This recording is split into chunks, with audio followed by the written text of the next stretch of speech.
So, hello students. Today we'll go for the non-economic factors. Already we discussed as in the previous class about the economic factors. Means here, as you remember, the determinants of the economic development are economic factors and non-economic factors. Under the economic factors here, already we discussed about the capital formation and the agrarian structure, natural resources, marketable surplus of agriculture, industrial structure, and which includes organization, technology, and a division of labor, foreign trade, and economic system. Today, we'll go for the, we'll discuss about non-economic factors. Already in a previous class, I explained about the human resources. Human resources and political and administrative factors, social factors, these are the non-economic factors which determine economic development. Mostly in developing countries and underdeveloped countries, they need the quality human resources. Here, the quality of human resources, it depends on basic education and health facilities in that country. Here, the education here, it improves the skills, efficiencies in production, productivity will increases, and innovative skills will be boosted up through the education only.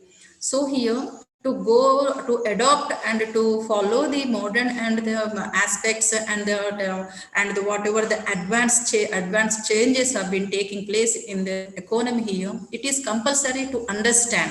So for understanding these changes, the technological changes are the modern attitudes in the economy, we need education. And the quality education, which is knowledge based, and we need the scientific research for the innovations and inventions. So here the human resources plays very important role in economic development. So in the human resources here, it depends on the education and health facilities. The level of technical expertise has been a direct bearing on the development. So here the efficiency or productivity of labor force depends upon the health, education, and social services. Even the mostly the productivity of here the illiterate or the irrational, unskilled, disease-ridden, and the people with this superstitions who are following the traditional methods and without any desires here, they will generally the productivity will be low among those people. That's why it will not provide required development process in a country. So here, efficiency or productivity depends on the education and health.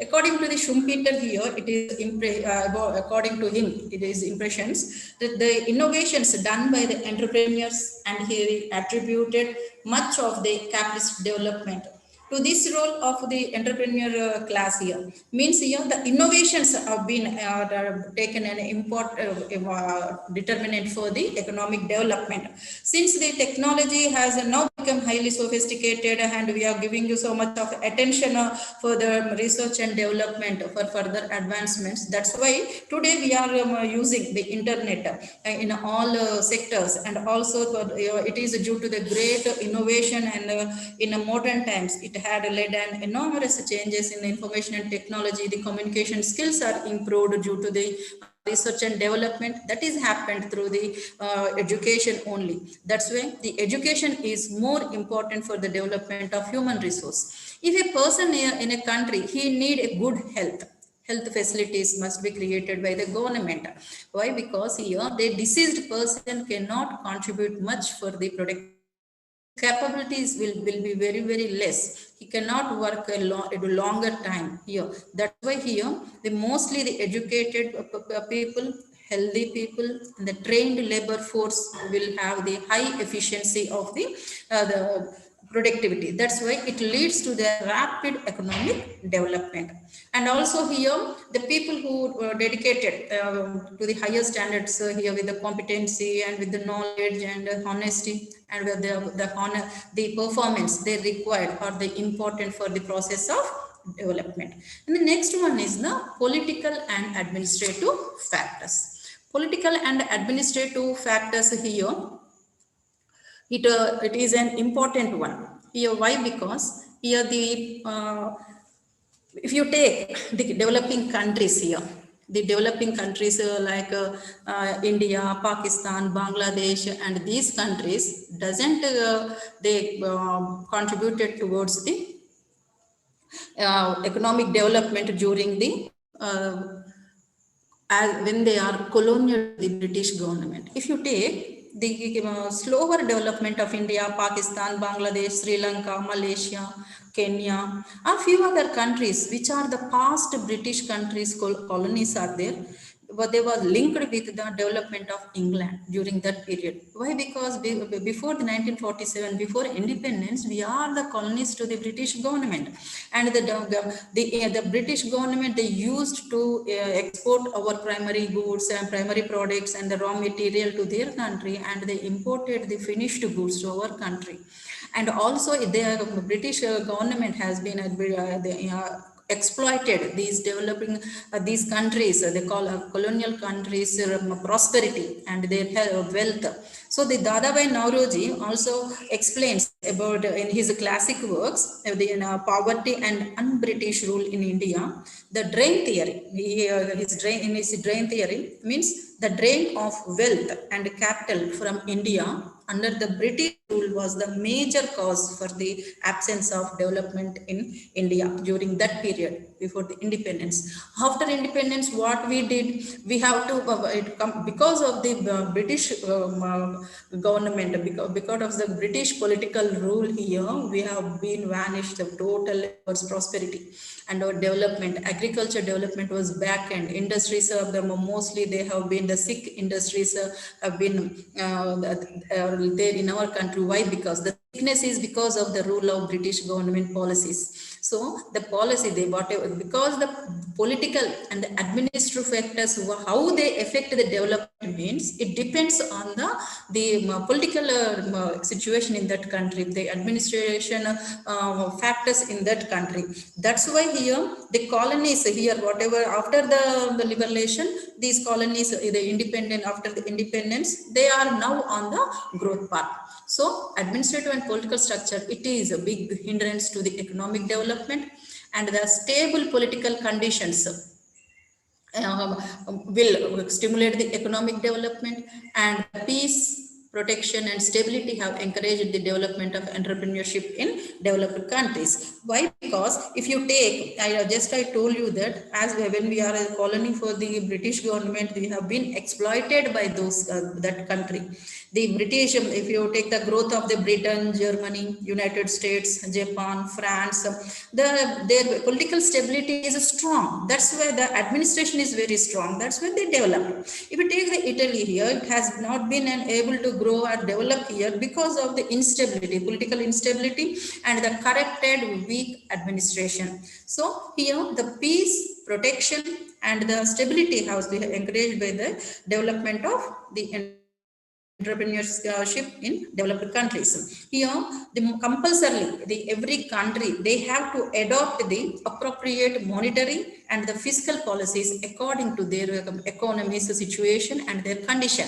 And what situation is their country is, what are the features existing in that country. All these are the factors which can determine the economic development. Mostly the less developed countries with the weak administration, political structure, it is a big hindrance. So that's why the clean and strong administration and political stable conditions are compulsory to stimulate economic development.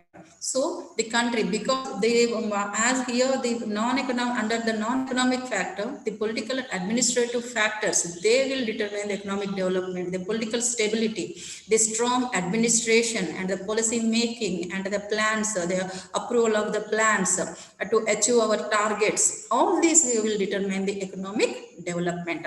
And the next one is the social factors. The next non-economic factor, which is the determinant of economic development, is social factors. Social factors means the attitudes of the people, the values and the institutions here, which influence economic growth. Okay, so here Mirdal, he advocates the adoption of modernization value for the rapid economic development of less developed countries here. Means here, mostly the influencing factor is the attitudes and the values in that country, beliefs, and the mostly the beliefs or attitudes, they are the cause of the human behavior here.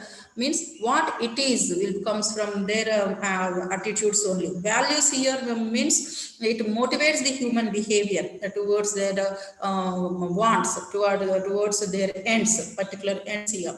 That's why here mostly the in a developing countries here the change in the attitude is compulsory.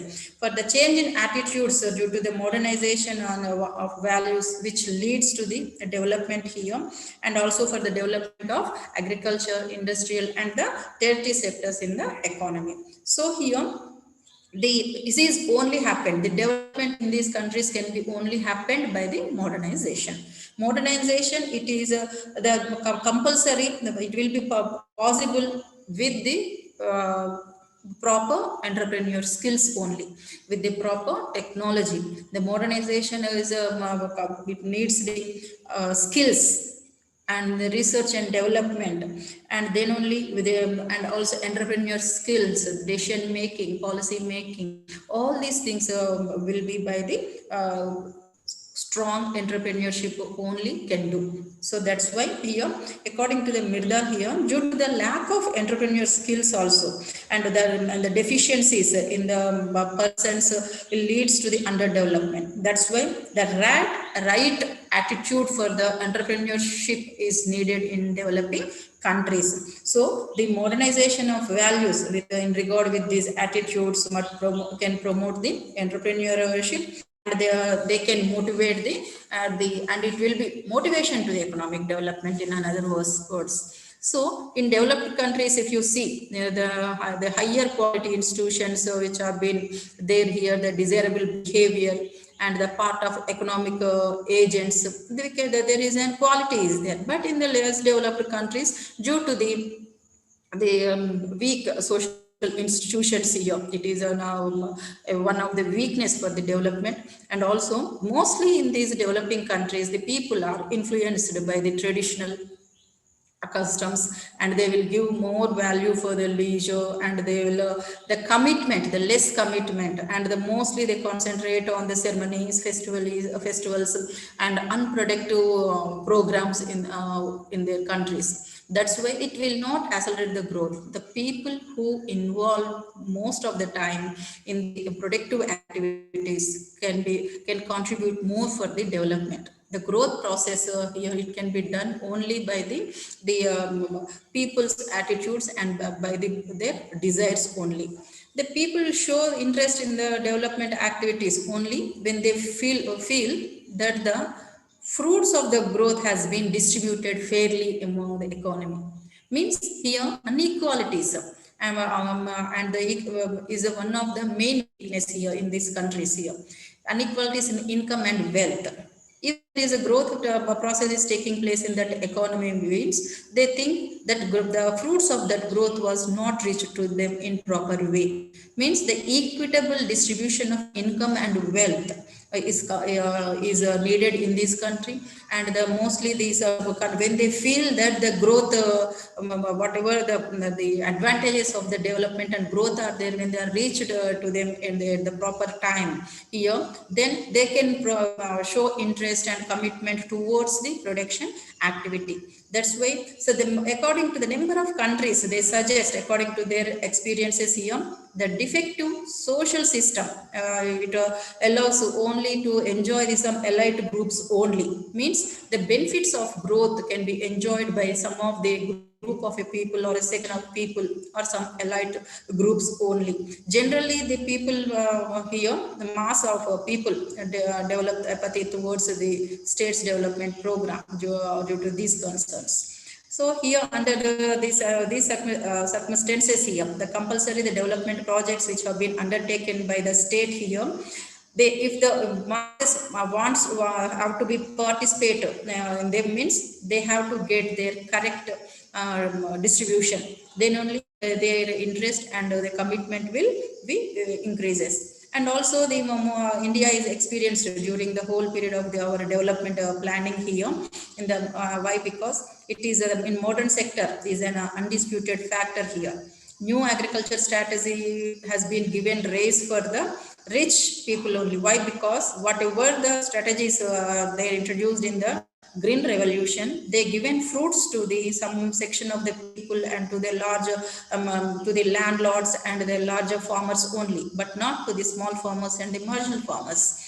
That's why here the wide disparities in the countryside can be seen in our country after the green revolution.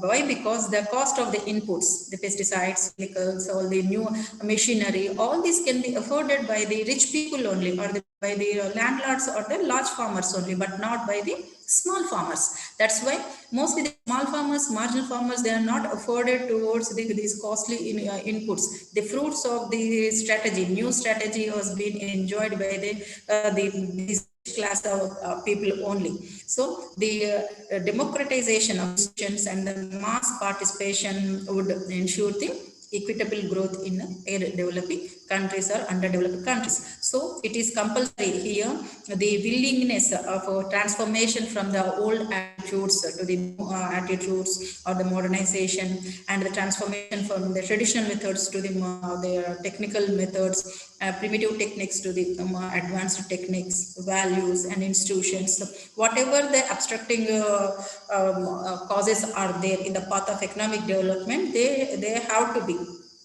they have to be vanished, and they have to be compulsory reduced, and we have to develop the people in these countries. They need to transform their old attitudes to the new attitudes. It means the modern attitudes. So the process of change should be evolutionary rather than the revolutionary. Here the development fruits have to be enjoyed by all section of the people. The equitable distribution of income, wealth, which and the social justice in among the people, if it is done rightly, then all sections of the people, they can show their interest towards the development and their desires towards growth, and they compete according to that. So these are some of the non-economic factors which determine economic development. So in the economic development, determinants of economic development are, what are they? The economic and non-economic factors.